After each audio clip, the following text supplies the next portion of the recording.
नमस्कार, सन्मार्ग लाइव में आपका स्वागत है। मैं हूं आपके साथ कीर्ति तिवारी और मेरे साथ है मेरी सहयोगी रेखा मिश्रा। देश जो है वो आज़ादी की राह पे तो बहुत पहले ही निकल पड़ा था। 73वां आज़ादी का जो दिवस है वो हम लोग मना रहे हैं, यानी स्वतंत्रता दिवस, 73वां स्वतंत्रता दिवस हम लोग मना रहे हैं।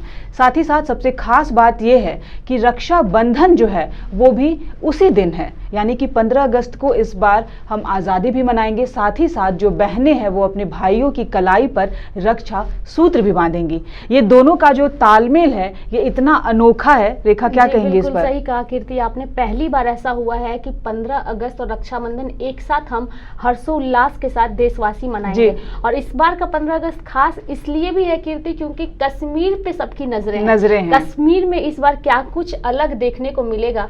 इतना बड़ा फैसला मोदी सरकार ने लिया है तो कहीं ना कहीं उसके कुछ दिनों बाद ही कल 15 अगस्त मनाया जाएगा और इसको लेकर के पूरी देश की निगाहें जो है वो कश्मीर पर टिकी है। और एक खास बात यह है कि अमित शाह ने ऐसी मांग की थी कि लाल चौक पर, कश्मीर के लाल चौक पर उन्हें झंडा फहराने की अनुमति दी जाए और जहां तक मुझे पता है कि उन्हें अनुमति मिल गई है। सूत्रों के हवाले से ये खबर है जी। श्रीनगर के लाल चौक से वो झंडा फहराएंगे और इसको देखने के लिए पूरे देश की निगाहें जो है वो कल का इंतजार कर रही है और लोग एक असल आजादी जो है वो कल ही मनाएंगे। देखा जाए तो कश्मीर के लोग, पहले कश्मीर में एक अलग झंडा हुआ करता था। पहली बार ऐसा होगा कि इंडिया का जो झंडा है वो कश्मीर में फहराया जाएगा। तो ये बहुत बड़ी बात है। कहीं ना कहीं हम लोग सब भारतीय होने के नाते गर्व कल जो है वो हम जो हमेशा से कहते आए हैं कि अब एक देश, एक संविधान, एक विधान और एक निशान वाली जो बात है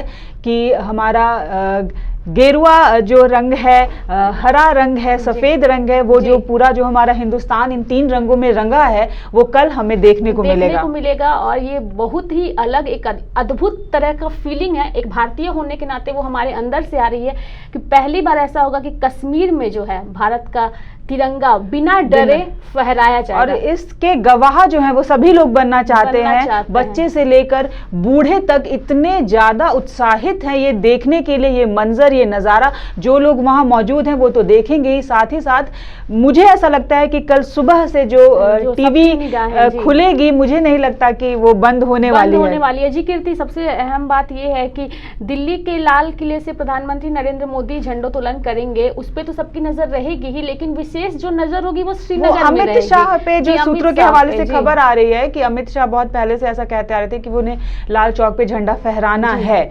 तो अब ये कल देखना होगा कि ये बात कितनी सच साबित होती है। अमित शाह झंडा फहराते हैं, हालांकि वो झंडा एक बहुत बड़ा कदम भी है कीर्ति, और उसको लेकर सुरक्षा की जो है वो पूरी तैयारी की गई है। आपको मैं बता दूं कि जिस दिन से कश्मीर से धारा 370 को हटाया गया है उस दिन से जो पाकिस्तान है उसने पीओके में भारी मात्रा में अलर्ट रखा है। पाकिस्तान को एक डर है कि अब बारी पीओके की, मतलब उसने पीओके में ऐसा माहौल बना के रखा है कि आप समझ सकती हैं कि युद्ध की तैयारी में पाकिस्तान जो है वो काफी डरा हुआ है। लगातार उसने अमेरिका को भी कहा इस पूरे मामले पे हस्तक्षेप करने के लिए, लेकिन अमेरिका क्यों हस्तक्षेप करेगा?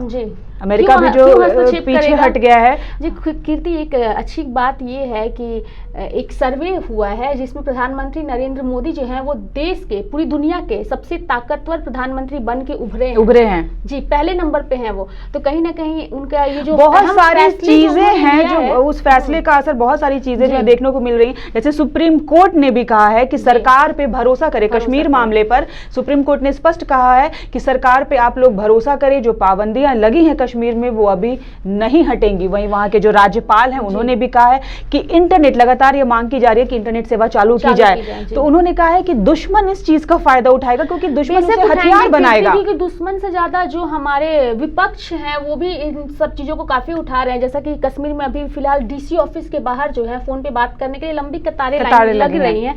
तो ये अच्छा है, कुछ फैसिलिटीज अंदर दी गई है, लेकिन अगर पूरी तरीके से इसको स्टार्ट कर दिया जाएगा तो विपक्ष की आप बात कर रही हैं रेखा, विपक्ष की आप बात कर रही हैं। जैसे विपक्ष में अगर मैं कांग्रेस की बात करूं तो लगातार हम देख रहे हैं कि राहुल गांधी लगातार ये मांग कर रहे हैं कि उन्हें वहां जाना है जी। तो वहां के राज्यपाल ने तो स्पष्ट कह दिया कि आप आइए, आपका स्वागत है, यहाँ तो सब कुछ शांतिपूर्ण तरीके से आइए और यहाँ की वादियां जो है वो घूमिए। विपक्ष को भी अब इस चीज को मान लेना चाहिए कि जो कश्मीर है वो पूरी तरह से भारत का हो गया है। मुझे समझ में नहीं आ रहा है कि क्यों वो इस चीज को स्वीकार करना नहीं चाहते। कहीं ना कहीं ये हमारे देश का पार्ट हुआ है। कुल मिलाकर जो हमारा 73वां स्वतंत्रता दिवस है वो कल बेहद खास है, बेहद महत्वपूर्ण है और अपने आप में एक आनंद भरा है। वहीं हम राखी की बात अब कर लें, क्योंकि कल रक्षाबंधन भी है, तो हम ये भी बताना चाहेंगे कि रक्षाबंधन हमेशा हम देखते आए हैं कि जो बहनें हैं वो अपने भाइयों की कलाई पे तो राखी बांधती हैं, साथ ही साथ जवानों की कलाई पर भी राखी बांधती हैं। तो कल ये अद्भुत जो मेल है, संगम है कि आजादी के दिन जो भाई हैं वो कस्में खाएंगे अपनी बहनों की रक्षा करने के लिए, साथ ही साथ हमारे देश के जवान जो है वो देश की रक्षा के लिए कस्में खाएंगे। जी, देश की रक्षा की तो कस्में वो हमेशा से खाते आए हैं, लेकिन ऐसा बहुत कम मौका उन्हें पहली बार ही मिल रहा है कि 15 अगस्त के दिन वो रक्षाबंधन के तौर पे बहनों की रक्षा का भी वो एक संकल्प लेंगे। ये एक अद्भुत मिलन है दोनों त्योहारों का एक साथ होना। तो सारे देशवासी खुश हैं, लोग जश्न मना रहे हैं। रांची में भी अगर तैयारियों की हम बात करें कीर्ति, तो तैयारियां जो है उस जोरों शोरों से चल रही है। रक्षाबंधन को मोरहाबादी मैदान में मुख्यमंत्री रघुवर दास जो है वो झंडोत्तोलन करेंगे। इसको लेकर के भी तैयारियां जोरों से चल रही है। सुरक्षा के पुख्ता इंतजाम किए गए हैं और सबसे बड़ी बात है कि इस बात की सभी को खुशी है कि रक्षाबंधन भी जो है वो उसी दिन है। लोग रक्षाबंधन, जहां हर एक घर जो है वो रक्षाबंधन का त्योहार मनाएगा, वहीं हमारा देश जो है वो आजादी का पर्व मनाएगा। दोनों त्योहारों का एक साथ मिलना कहीं ना कहीं बहुत सारी चीजों को उजागर करता है, खुशी आती है। तो कहीं ना कहीं कल का जो दिन है वो अद्भुत होने वाला है और लोगों को इंतजार है। सबकी नजरें जो है विशेष तौर पे कश्मीर पे टिकी हुई है। पहली बार हमारे देश का झंडा गर्व से बिना डर के माफ कीजिएगा हम फहराएंगे। जी, झंडा तो खैर हमारा हमेशा ही आन बान और शान रहा है, ऊंचा रहा है, लेकिन कल कश्मीर में जो झंडा फहरेगा वो देखने लायक होगा और देखने वाली बात होगी। साथ ही साथ जो रक्षाबंधन का त्योहार है वो अपने आप में कल एक अनोखा मेल है आजादी के साथ। और मैं फिर से ये कह रही हूँ कि 73वें स्वतंत्रता दिवस पर बहनें जो हैं अपने भाइयों की कलाई पे राखी बांधेंगी, भाई जो है वो आजादी के इस खास वो पर्व पर अपनी बहनों की रक्षा की कस्में खाएंगे और वहीं हमारे देश के जवान जो हैं वो आजादी की लड़ाई की कस्में खाएंगे और साथ ही साथ हमारे देश की सुरक्षा की कस्में खाएंगे। हम एक तो कल का दिन महत्वपूर्ण होगा। एक चीज दर्शकों को बताना भूल गए हैं, अभिनंदन को जो है, जी बिल्कुल, उन्हें वीर चक्र से उन्हें सम्मानित किया जाएगा। अभिनंदन उन्हें कौन नहीं जानता, विंग कमांडर अभिनंदन, जो पाकिस्तान में घुसकर पाकिस्तान को हम कह सकते हैं कि करारा जवाब देकर इंडिया लौटे थे। जो हिम्मत है उसकी मतलब काबिल तारीफ है, दाग देनी होगी। और उन्होंने पाकिस्तान के घर में घुस करके वो अपने वतन वापसी उन्होंने की। ये पूरा हो पाया मोदी सरकार की वजह से कहीं। तो उन्हें वीर चक्र से जो है वो सम्मानित किया जाएगा, ये भी एक बहुत बड़ी और साथ ही साथ अभिनंदन तो घर वापसी कर गए थे, लेकिन और भी कई जवान हैं जो उस समय शहीद हो गए थे, उन्हें भी कल याद किया जाएगा और हम भी उन्हें नमन करते हैं, उन शहीदों को जो हमारे देश के लिए कुर्बान हो गए हैं। और आज़ादी की हम बात करें तो हमारा देश, मैं तो यही कहूंगी कि आज़ाद था, आज़ाद है और आज़ाद रहेगा। आप हमारे साथ जुड़े रहिए, बने रहिए और हमारा चैनल सब्सक्राइब करना मत भूलिए। नमस्कार।